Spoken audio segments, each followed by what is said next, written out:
ma pleine entrée dans le salut éternel dans les cieux ne me sera donnée que si je persévère dans la foi et dans l'obéissance jusqu'au bout.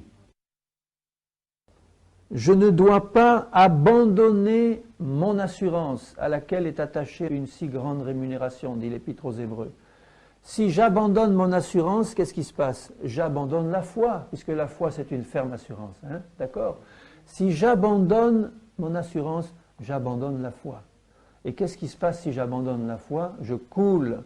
Et le sang de Jésus-Christ à ce moment-là n'aura pas de pouvoir sur moi, je vais l'expliquer un peu plus tard, parce que moi, j'aurais abandonné la foi. Si c'est le cas, en perdant la foi, je retournerai à ce que j'ai vomi. Je vais vous lire quelques versets qui nous montrent l'importance de cette condition. Dans Matthieu 24, 13, Jésus le dit, « Celui qui persévérera jusqu'à la fin sera sauvé. » Jésus est en train de parler à ses disciples, il dit « On vous livrera au tourment, etc. » Il dit à ses disciples « Celui qui persévérera jusqu'à la fin sera sauvé. » Ça veut dire quoi en bon français si on ne persévère pas jusqu'à la fin? On ne sera pas sauvé. Sinon Jésus ne prendrait pas la peine de le dire. Celui qui persévérera jusqu'à la fin sera sauvé. Dans Luc 21, 19, Jésus encore dit à ses disciples « Par votre persévérance, vous sauverez quoi? Vos âmes. » Il ne parle pas du corps. Il dit « Par votre persévérance. » Il ne parle même plus de son œuvre à la croix. Pour lui, il sait qu'il va l'accomplir, que c'est uniquement par son œuvre à la croix qu'on est sauvé.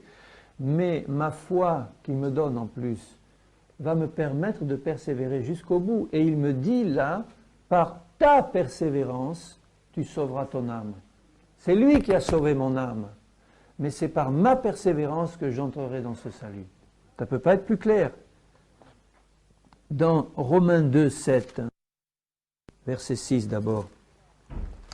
Dieu rendra à chacun selon ses œuvres, réservant la vie éternelle à ceux qui, par la persévérance à bien faire, recherchent l'honneur, la gloire et l'immortalité. Quand nous sommes disciples de Jésus, c'est ça que nous cherchons, l'honneur, la gloire et l'immortalité du salut. Mais, il le dit, Dieu réserve tout cela à ceux qui, la vie éternelle, il dit, il réserve la vie éternelle à ceux qui, par la persévérance à bien faire, ce n'est pas les bonnes œuvres, bien faire, c'est persévérer à rester dans la foi et dans l'obéissance. Et si je reste dans cette persévérance, la vie éternelle m'est pleinement assurée. Dans 2 Timothée 2, 12, « Si nous persévérons, nous régnerons aussi avec lui. Si nous le renions, lui aussi nous reniera. » Il parle à des chrétiens. Si nous persévérons, nous régnerons avec lui. Si nous le renions, est-ce qu'à ce moment-là, Jésus dit « Mais t'inquiète pas, le salut que je t'ai acquis et que tu as confessé dès ta conversion, c'est bon pour toi, rien ne peut plus t'arriver. » Il dit « Si nous le renions, donc c'est possible qu'un disciple renie le Seigneur, c'est arrivé, ça arrive encore malheureusement, si nous le renions, lui aussi nous reniera. » Si Jésus renie quelqu'un qui avait d'abord accepté Jésus comme sauveur, ça veut dire que son entrée dans le ciel n'est plus assurée. Dans Hébreux 6, versets 11 et 12, « Nous désirons que chacun de vous, chrétiens, hein, il nous parle donc, que chacun de vous montre le même zèle pour conserver jusqu'à la fin une pleine espérance. » Et la pleine espérance, c'est celle qui s'appuie sur la foi. « En sorte que vous ne vous relâchiez pas et que vous imitiez ceux qui, par la foi et la persévérance dans la foi, héritent les promesses. » Et notamment la promesse de la vie éternelle. Je l'ai reçue, la vie éternelle, dès le premier jour de ma conversion, mais Jésus me dit, tu dois persévérer si tu veux hériter pleinement ça, le voir de tes yeux et y entrer, tu dois persévérer jusqu'au bout. Il nous dit ce qui arrive à ceux qui n'ont pas persévéré, dans Hébreux 6, verset 12, « En sorte que vous ne vous relâchiez pas. » Donc la condition, Si on se relâche, c'est qu'on ne va pas pouvoir imiter ceux qui héritent les promesses par la foi et la persévérance. Maintenant, le Seigneur nous dit, si tu es né de nouveau, tu reçois la vie éternelle. Et 1 Jean nous dit, dans 1 Jean 3, verset 9, quiconque est né de Dieu, c'est celui qui est né de nouveau, quiconque est né de Dieu ne pratique pas le péché, parce que la semence de Dieu demeure en lui, et il ne peut pécher parce qu'il est né de Dieu. C'est par là que se font reconnaître les enfants de Dieu et les enfants du diable. Alors ce n'est pas une impossibilité absolue. Il est toujours possible qu'on pêche, et ça nous arrive de pécher. Mais ce qu'il dit là, il explique dans la première partie de ce que j'ai lu, quiconque est né de Dieu ne pratique plus le péché. Ça veut dire qu'il ne retombe plus de manière permanente dans les mêmes péchés pour y rester. Ça, c'est la marque de ceux qui se sont vraiment repentis. Ça ne veut pas dire que, notamment au début de la vie chrétienne, vous savez ce que c'est au début de la vie chrétienne, on n'a pas encore tout compris, on n'a pas encore tout reçu, on ne sait pas encore bien les choses, on a besoin de renouveler ses pensées, etc. On a besoin de recevoir l'enseignement de la parole, donc on a des hauts et des bas, on a des faiblesses et même après. Mais il nous dit là, en tout cas, si tu es né de Dieu, tu as reçu dans ton cœur une vie qui te fait dégoûter, haïr le péché. Et si tu pêches, tu es profondément attristé, tu ne peux plus supporter ça, tu ne pratiques plus le péché. C'est ça qui te fait reconnaître comme enfant de Dieu. Mais on peut pécher par faiblesse de la chair, parce qu'on n'est pas encore bien fort. C'est toujours possible, ça. Alors, ça ne veut pas dire que quand un chrétien naît de nouveau, il commet un péché par faiblesse, qu'il perd aussitôt son salut. Ça, c'est de l'enfantillage de dire ça. On ne va pas avoir son salut quand on confesse Jésus. Au premier péché, on le perd. On demande pardon, on retrouve le salut. On refait un péché, on perd son salut. Ce n'est pas ça du tout que la Bible enseigne. Donc il ne faut pas faire dire à la Bible ce qu'elle ne dit pas. Quand on pêche en tant qu'enfant de Dieu, on commence par perdre la communion avec Dieu.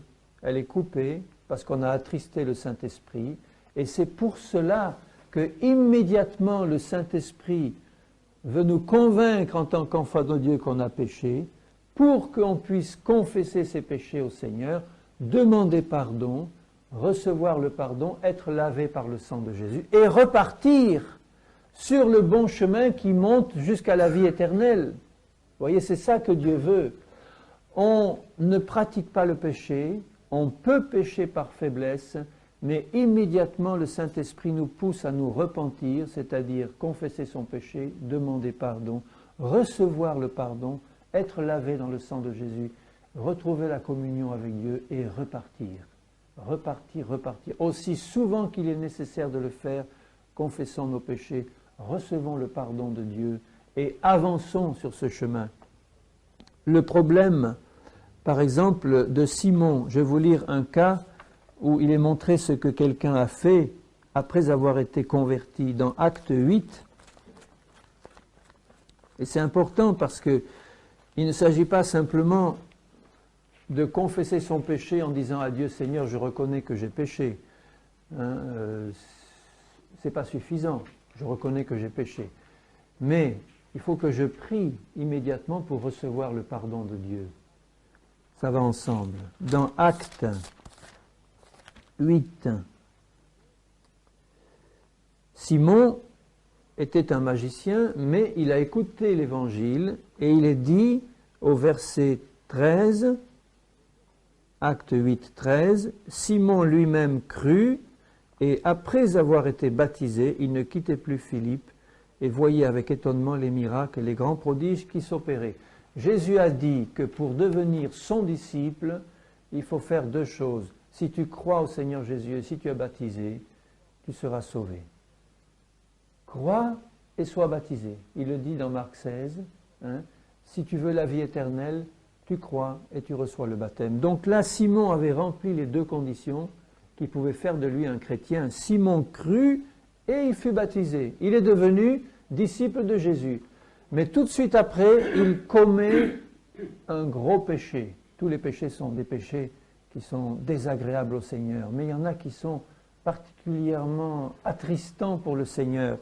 Et là, le péché que Simon commet, c'est qu'il veut acheter à prix d'argent le pouvoir de faire descendre le Saint-Esprit en imposant les mains à ceux qui le demandaient. Ça, c'est quelque chose d'horrible, parce que ça prouve qu'il n'avait rien compris à la grâce de Dieu.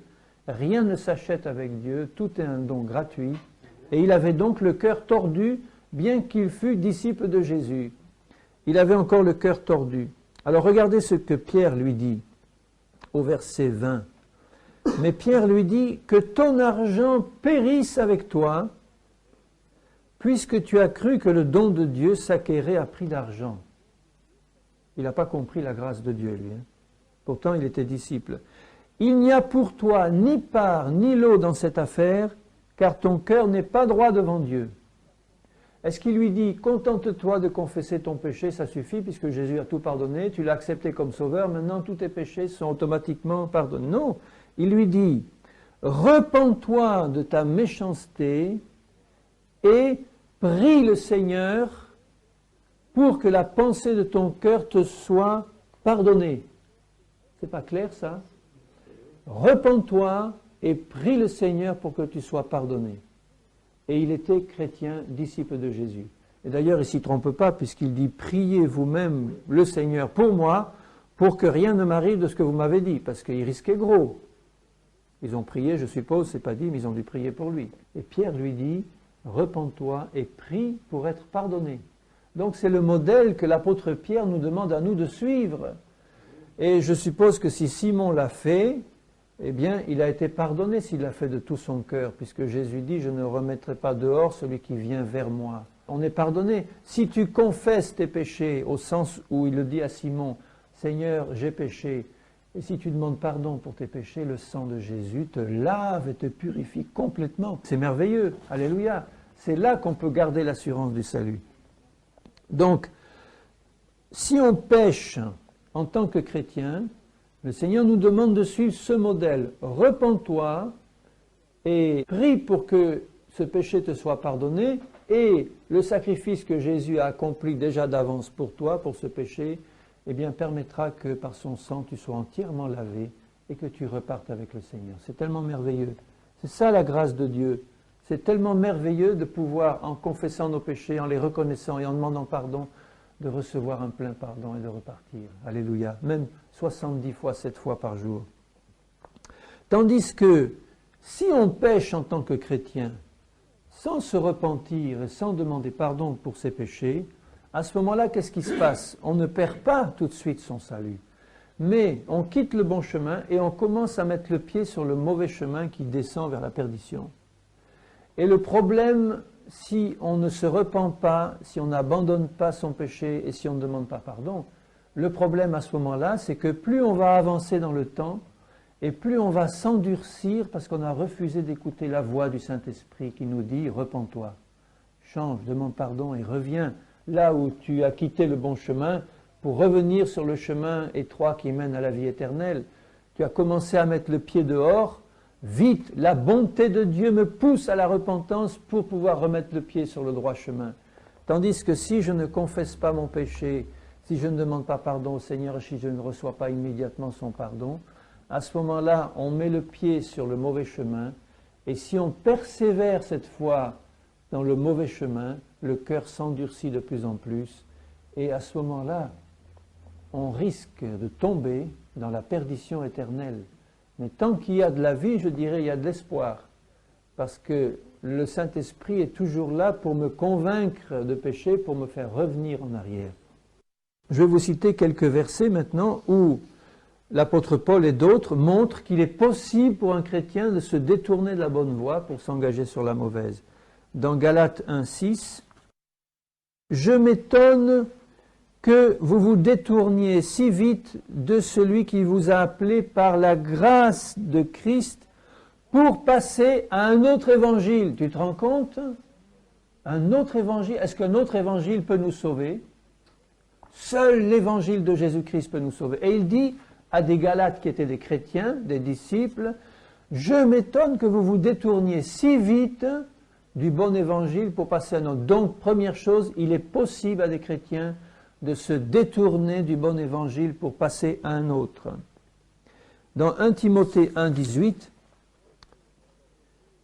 Paul dit au jeune Timothée, « Le commandement que je t'adresse, Timothée, c'est que, d'après les prophéties que tu as reçues, tu combattes le bon combat en gardant la foi et une bonne conscience. » Cette conscience, quelques-uns l'ont perdue. Quand il dit quelques-uns, il parle de chrétiens. Ce n'est pas des païens, ils n'avaient jamais eu la bonne conscience, les païens. Hein? Ils n'ont pas besoin de la perdre, ils ne l'ont jamais eue. Mais là, il dit, quelques-uns l'ont perdue et ils ont fait naufrage par rapport à la foi. De ce nombre sont Hyménée et Alexandre, que j'ai livrés à Satan pour qu'ils apprennent à ne pas blasphémer. C'était des chrétiens qui avaient renié la foi au point de blasphémer. Vous vous rendez compte? Donc, certains chrétiens peuvent faire naufrage par rapport à la foi. Ne t'imagine pas que parce que tu as confessé Jésus une fois dans ta vie, c'est acquis pour toujours et quoi que tu fasses, tu peux entrer au ciel. C'est une doctrine de démon qui entraîne des gens à la perdition. La parole de Dieu dit, il est possible, quand on a été disciple de Jésus, et il ne dit pas seulement, oh, seulement si tu as été touché par l'évangile ou si tu l'as entendu, si tu as été disciple de Jésus, il est possible par la suite de faire naufrage par rapport à la foi si tu ne gardes pas cette foi et une bonne conscience. Dans Matthieu 10, 33, il dit, si tu le renies, il te reniera aussi.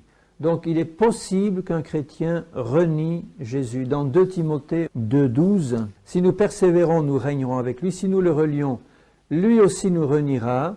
Si nous sommes infidèles, il demeure fidèle. Ça ne veut pas dire qu'il nous sauve malgré nous. Si nous sommes infidèles, lui demeure fidèle à ses promesses. Ça veut dire que si nous nous repentons et que nous venons, il sera toujours fidèle et juste pour nous pardonner et pour nous rétablir. Dans Hébreux 10, 38, le juste vivra par la foi, mais s'il se retire de quoi? Se retire de la foi, il vient de parler. Hein? S'il se retire de la foi, mon âme ne prend pas plaisir en lui. Nous ne sommes pas de ceux qui se retirent pour se perdre. Il parle de perdition, bien-aimé. Et il parle à des chrétiens, mais de ceux qui ont la foi pour sauver leur âme par leur persévérance et par la foi. Nous ne sommes pas de ceux qui se retirent pour se perdre. Si on s'est retiré, au moins qu'on écoute la voix du Saint-Esprit pour nous ramener en vitesse, de même qu'il le dit dans l'épître de Jacques, si un frère a péché, et s'il trouve un autre qui vient le retrouver, le reprendre, eh bien il sauvera un frère, il couvrira une multitude de péchés, et il sauvera un frère de la mort. Et c'était un frère, un chrétien. Il dit aussi dans Romains 8, 13, si vous vivez selon la chair, vous mourrez. Il dit ça à des chrétiens, vous mourrez, ce n'est pas la mort physique, puisqu'on doit tous y passer, à moins que Jésus vienne. Hein. Il s'agit de la mort spirituelle. Si en tant que chrétien, tu continues à marcher et à vivre en permanence dans la chair, ça te mènera à la mort spirituelle, c'est clair et net. Tandis que si par l'esprit vous faites mourir les actions de la chair, vous vivrez par l'esprit et par la foi. Alors ça veut dire que, bien que j'ai une pleine et totale assurance de mon salut, ça dépend de ma persévérance dans la foi. Dieu m'y aide puisqu'il me secourt dans mes faiblesses. Mais à Dieu seul appartient la décision finale de couper définitivement les ponts. Dieu seul sait à partir de quel moment il dira, bon, ça suffit maintenant je coupe les ponts. Dieu peut retirer sa grâce et il peut retirer la vie éternelle. Amen. C'est ce que dit la Bible. Je vais vous montrer ce qu'il dit. Dieu peut retirer sa grâce et son esprit. D'abord, je regarderai quelques exemples dans l'Ancien Testament, dans 1 Samuel, chapitre 28, verset 16. Samuel dit à Saül, « Pourquoi donc me consultes-tu, puisque l'Éternel s'est retiré de toi et qu'il est devenu ton ennemi ?» Alors, nous savons qu'ils n'étaient pas sous la Nouvelle Alliance, hein, mais les choses de l'Ancienne Alliance sont un enseignement pour nous chrétiens, comme il est dit dans 1 Corinthiens 10, tout ce qui est arrivé aux Hébreux dans le désert, c'est pour vous servir d'exemple à vous chrétiens. Ce qui est arrivé à Saül montre que ceci peut arriver, puisqu'on verra des versets dans le Nouveau Testament, que c'est arrivé que Dieu se retire, il s'est retiré de Saül. Pourquoi? Parce que Saül a été désobéissant. Il n'a pas persévéré dans l'obéissance.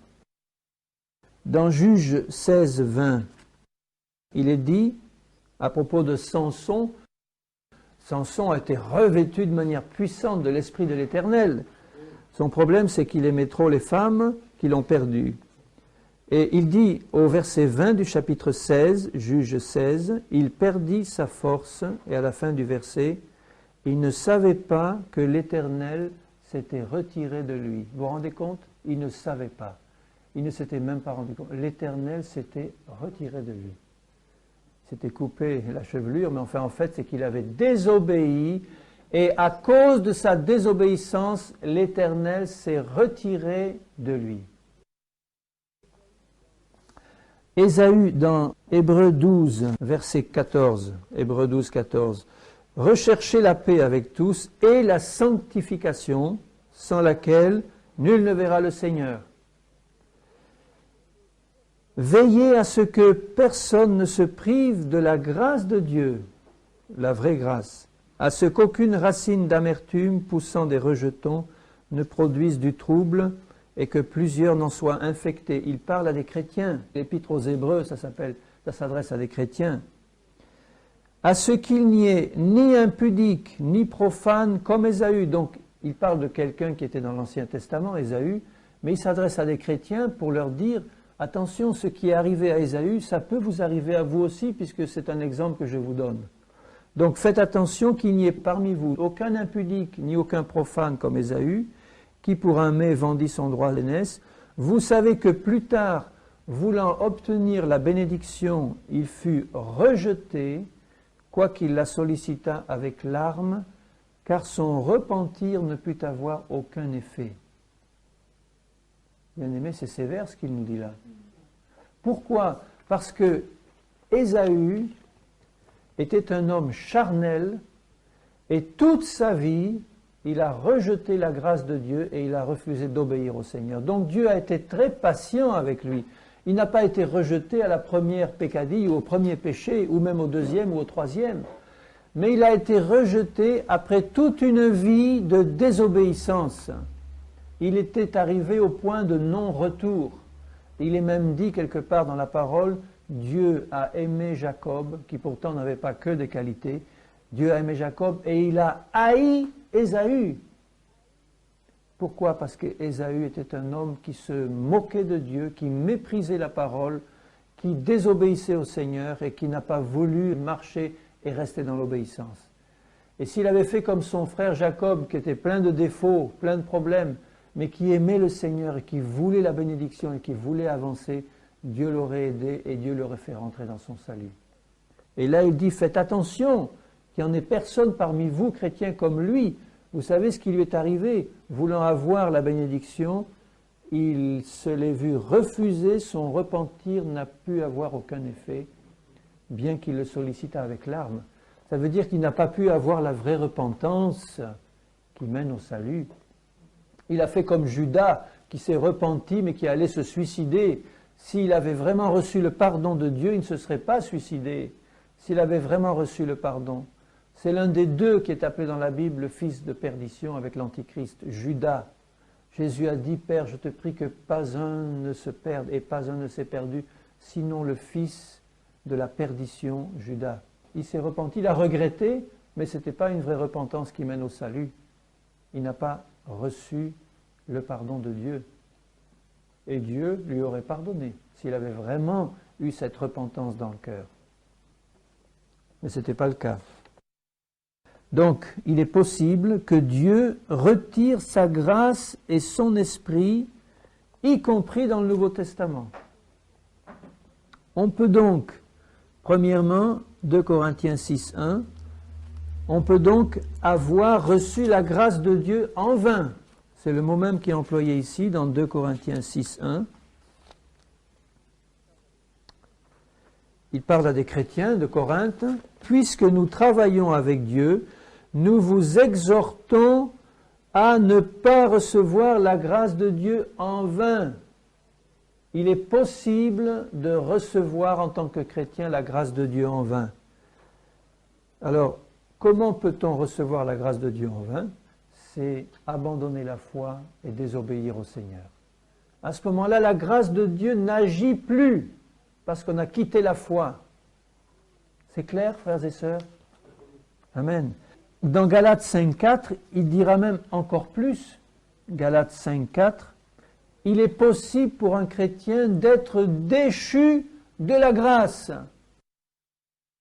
Vous êtes séparés de Christ, vous tous qui cherchez la justification dans la loi, dans une loi quelconque, ils avaient quitté la foi, quoi.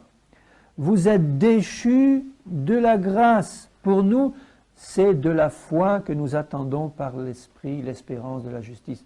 Il parle à des chrétiens et il leur dit, chrétiens, attention, si vous quittez la foi, et si vous allez sur un autre terrain que la foi, les œuvres, n'importe quoi, vous êtes déchus de la grâce et vous êtes séparés de Christ.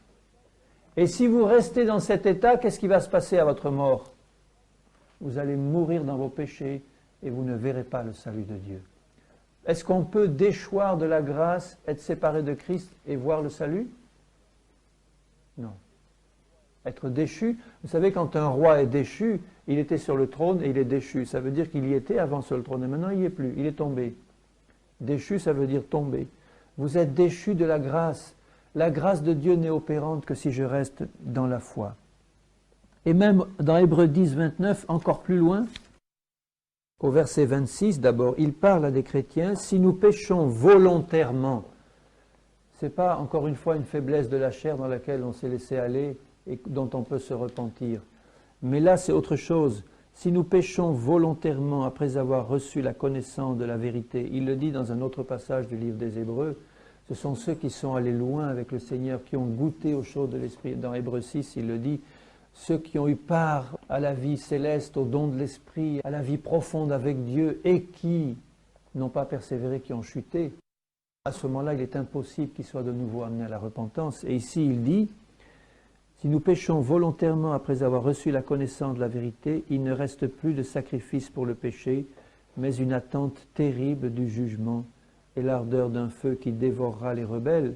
Il dit nous, il ne dit pas eux, ceux du monde de l'extérieur. Il parle à des chrétiens et il dit si nous, chrétiens, nous péchons volontairement, et si on y reste là-dedans, bien sûr, si on ne se repent pas, à ce moment-là, il ne reste plus qu'une attente terrible du jugement. Alors ceux qui disent, mais t'inquiète pas, tu as accepté Jésus une fois pour toutes, maintenant tu peux faire n'importe quoi, tu es toujours sous la grâce de Dieu, hein, et ça, c'est directement contredit par ce qui est écrit là. Et il dit, celui qui a violé la loi de Moïse meurt sans miséricorde. Verset 29. De quel pire châtiment pensez-vous que sera jugé digne celui qui aura foulé aux pieds le Fils de Dieu, qui aura tenu pour profane le sang de l'alliance par lequel il a été sanctifié, il parle bien de chrétiens, qui a été sanctifié par le sang de l'alliance, sanctifié c'est pas rien, c'est justifié, lavé, pardonné de tous ses péchés, et qui aura outragé l'esprit de la grâce. Donc il ne s'agit pas simplement là de recevoir la grâce de Dieu en vain ou d'être déchu de la grâce, c'est quelqu'un qui a outragé l'esprit de la grâce en foulant aux pieds le sang de l'alliance et le Fils de Dieu. C'est une chose terrible que de tomber entre les mains du Dieu vivant. J'ai compté que dans toute la Bible, il y a près de 250 fois écrit des versets qui commencent par « si du moins, pourvu que, si vous faites cela ou si nous faisons cela ». 250 fois où la Bible dit « si vous faites cela, moi Dieu je ferai cela ». Et en particulier à propos du salut. Pourvu que, si du moins, alors je ne vais pas relever les 250 versets, hein, mais j'en ai choisi juste quelques-uns, et ils sont tous dans le Nouveau Testament, pour vous montrer qu'il ne s'agit pas des choses de l'Ancienne Alliance, mais des choses de la nouvelle alliance, et uniquement des choses qui se rapportent au salut. Parce que je voudrais que ce soit clair dans votre esprit, à la fois l'assurance d'un salut complet, et ce qui peut nous arriver si nous abandonnons cette assurance, pour que nous marchions dans la crainte réelle de Dieu. Pas la frousse, mais la crainte du Seigneur. Dans 1 Corinthiens 9, 27, Paul dit « Je traite durement mon corps et je le tiens assujetti, de peur d'être moi-même rejeté après avoir prêché aux autres. » Le grand apôtre Paul, il dit ça. Il parle d'être rejeté par Dieu, comme Dieu a rejeté Saül, comme Dieu a rejeté Ésaü. Il dit « Je traite durement mon corps » parce qu'il sait que c'est son corps qui risque de le faire pécher, ses yeux, son regard, sa chair. Je traite durement et je le tiens soumis à la loi de l'esprit, de peur d'être rejeté. Dans 1 Corinthiens 15, verset 2, il dit ceci, au verset 1 d'abord, « Je vous rappelle, frères, l'évangile que je vous ai annoncé, que vous avez reçu, dans lequel vous avez persévéré, et par lequel vous êtes sauvés, si vous le retenez tel que je vous l'ai annoncé. Autrement, vous auriez cru en vain. » C'est pas clair ça? Il le dit, vous avez été sauvés par l'évangile que je vous ai annoncé, mais attention, à condition que vous le reteniez jusqu'à la fin, tel que je vous l'ai annoncé. Si donc tu passes à un autre évangile, tu reçois la perdition. Dans 2 Corinthiens 5, 3, tout ça c'est à des chrétiens qu'il dit. Au verset 2, 2 Corinthiens 5, 2, « Nous gémissons dans cette tente », c'est le corps, hein, « nous gémissons, désirant revêtir notre domicile céleste.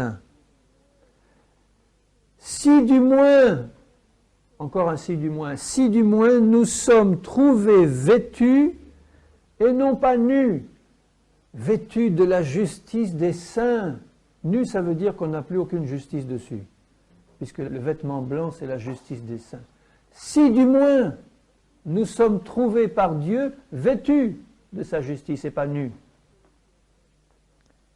Dans Colossiens 1, 23, d'abord 21, 22, « Et vous, c'est les chrétiens de Colosse, qui étiez autrefois étrangers et ennemis par vos pensées et par vos mauvaises œuvres, il vous a maintenant réconciliés par sa mort dans le corps de sa chair, pour vous faire paraître devant lui saint, irrépréhensible et sans reproche, si du moins vous demeurez fondés et inébranlables dans la foi, sans vous détourner de l'espérance de l'évangile que vous avez entendu. » Ça veut dire que si tu ne le fais pas, bien-aimé, tu n'entreras pas dans le salut. Le si du moins, il ne faut pas l'enlever de la parole de Dieu. Si du moins, ça veut dire si tu respectes du moins cette condition-là, que tu restes inébranlable dans la foi. Et la foi, c'est encore un don de Dieu qu'on reçoit par sa grâce. Mais il faut y rester dedans. Dans Hébreux 3, verset 6, Christ l'est comme fils sur sa maison. Fidèle, hein? Christ est fidèle comme fils de Dieu sur sa maison. Et sa maison, la maison de Christ, c'est nous, pourvu que nous retenions jusqu'à la fin la ferme confiance, vous voyez toujours la foi, la ferme confiance et l'espérance dont nous nous glorifions. C'est pourquoi le Saint-Esprit dit, si vous entendez sa voix, n'endurcissez pas vos cœurs comme au jour de la révolte. Ça veut dire que ne t'amuse pas à te révolter et à désobéir à Dieu parce que ça endurcit ton cœur. Et ne persévère pas dans la rébellion si jamais tu t'y es engagé. Parce que le si du moins t'amènera à la perte. C'est grave, c'est sérieux. Dans Hébreux 3, 14, un peu plus loin, il dit « Nous sommes devenus participants de Christ. Amen, amen, alléluia. Je suis devenu participant de Christ. Pourvu que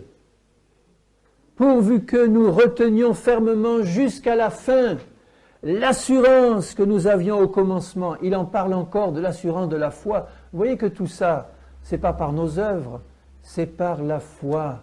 Nous sommes sauvés par la foi, nous restons debout par la foi, nous tenons ferme par la foi et nous persévérons par la foi. Amen.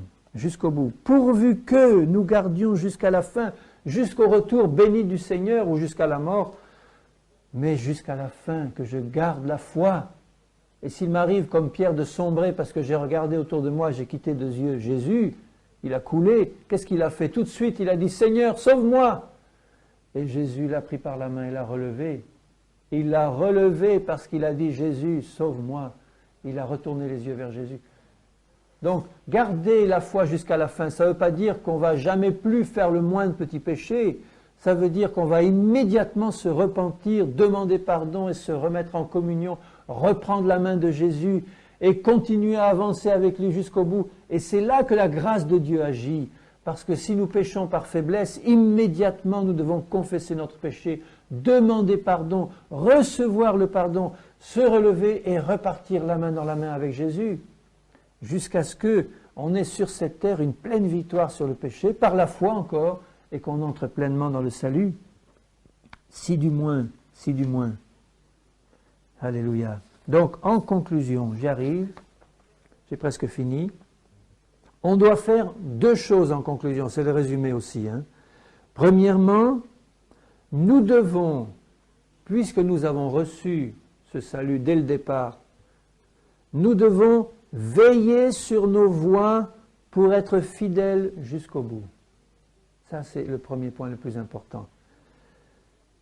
Nous devons veiller sur nos voies pour être fidèles. Et là, on peut compter sur la grâce de Dieu pour être secouru dans nos faiblesses. C'est pour ça qu'un trône de grâce est disposé dans les cieux. Vous pensez bien que Dieu veut que nous persévérions dans la foi jusqu'au bout. Pour ça, il a prévu des moyens. C'est pour ça que c'est si grave que les chrétiens qui pêchent et qui refusent de se repentir vraiment, c'est tellement grave qu'ils ne réalisent pas qu'ils vont à la perdition, parce qu'il est prévu un trône de grâce pour que je sois secouru dans mes faiblesses, pour que je ne pêche plus.